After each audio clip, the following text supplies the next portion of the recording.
The Invisible Friend, Nanaimo, British Columbia.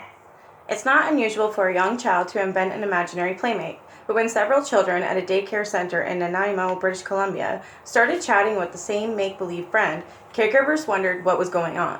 A few youngsters even drew similar pictures of the mysterious child in a white nightgown, playing with a red ball. Could it be that the children were seeing one of the spirits said to haunt Beban House? Beban House was built in the late 1920s by Frank Beban, an immigrant from New Zealand who made his fortune in the lumber business. Beban moved into the impressive log mansion with his wife and 4 children in 1930 and lived there until his death in 1952. In 1953, the city of Nanaimo bought the house and the more than 60 acres of Beban estate land surrounding it. Over the years, the city put the property to good use, creating parkland and playing fields and building a sports complex and other facilities used by various community groups. But for 4 decades, the mansion itself was largely neglected until it was restored in the 1990s. In 1997, it became the new home in Nanaimo's tourism bureau. Before that, a daycare center had occupied the main floor. Some of the children attending the center then had several people who have worked in the building appear to have one thing in common, an unexplained encounter with an eerie presence in the house. Various organizations have offices in Beban House now, and one or some of the staff have reported unsettling experiences such as the sounds of dishes clattering in an empty room, water taps turning on mysteriously in a washroom, and cupboard doors and filing cabinet drawers flying open on their own. People have heard light footsteps scurrying up and down the stairs, and heavy footsteps stomping around in an empty room on the 2nd floor. A woman has appeared suddenly in a hallway, and then vanished as quickly as she came. And late at night, when no one was in the building, passers-by have seen a glowing light in the upstairs windows. Frank Beban and his wife love their beautiful home. Could it be that they have been reluctant to leave it? Is Frank walking heavy-footed around his den, and is the one opening the doors to the cupboard where he once kept his finest Scotch whiskey? And is his wife appearing in the hall or clinking cups and saucers as she prepares to serve tea to some of her lady friends? Some people think so, but what about the lighter footsteps and the water taps and the lights being turned on? Could another spirit, a young mischievous one, also be lingering in the mansion? A few people have felt particularly uneasy in some rooms in the basement where the Beban family servants had lived. One of these servants, a Chinese boy, had died there, and a psychic researcher who visited the house strongly sensed his spirit's presence on that lower floor. Is it his ghost with his hair in a traditional Chinese braid that appeared in the daycare children's artwork? Maybe. After so many lonely years in the empty house, the boy's spirit introduced itself to the children, hoping they would want to play with him and his red ball. Halloween horror, St. John, New Brunswick. There are those who believe that an unsettling air remains at the scene of a particularly vicious crime long after it is committed. That may explain why, for years after the murders of Maggie Vale and her baby girl Ella May, horses would balk as they approached a certain spot on Black River Road in St. John, New Brunswick. In September of 1869, children out berry picking discovered the skeletal remains of a mother and child in a wooded area near the road. They couldn't be identified right away, but as news of the horrifying discovery spread, people came forward with clues that led authorities to identifying the victims and, after 2 weeks, to charge a man named John A. Monroe with their murders. The people of St. John were shocked. John Monroe was a pillar of the community. He was a well-known architect who had designed several buildings in the town.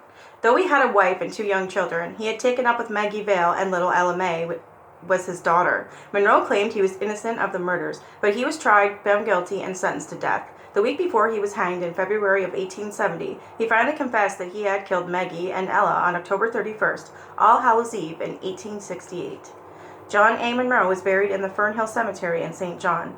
Over the years, a story has persisted that on Halloween night an eerie green glow emanates from beneath his tombstone. It is said that the teenagers dare one another to steal onto the property and check it out, but no one has spoken publicly about doing so. Were they too afraid to go, or too afraid of what they saw? Whatever their reasons, they remain as silent as the grave. Blood in the Barbershop, Bakerville, British Columbia. A ghostly apparition played a part in another infamous case of a murder. The fatal shooting of Charles Morgan Blessing in northern British Columbia in 1866.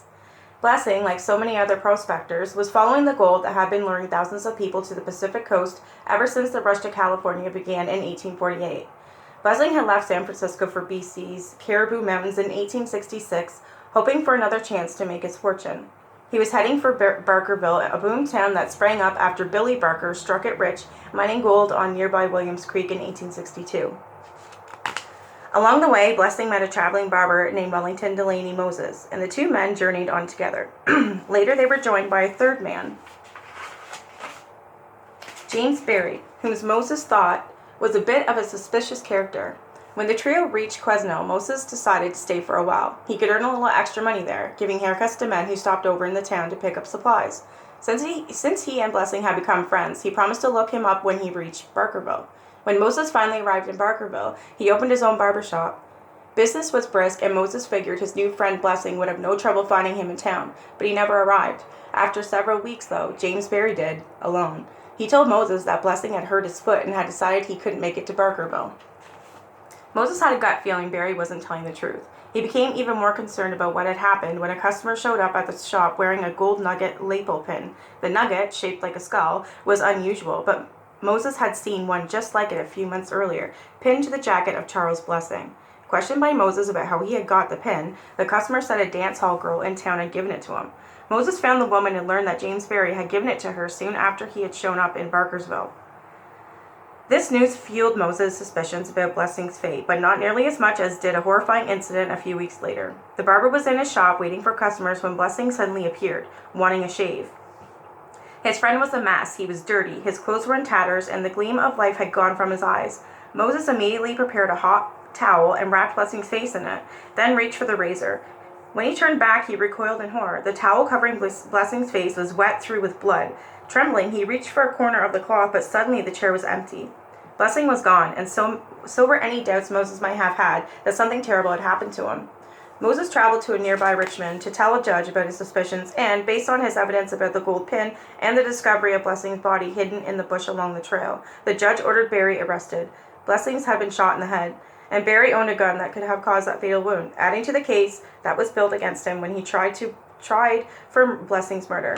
Judge Matthew Begbie, perhaps British Columbia's most famous judge, heard the case and in August of 1867 found Barry guilty and sentenced him to hang.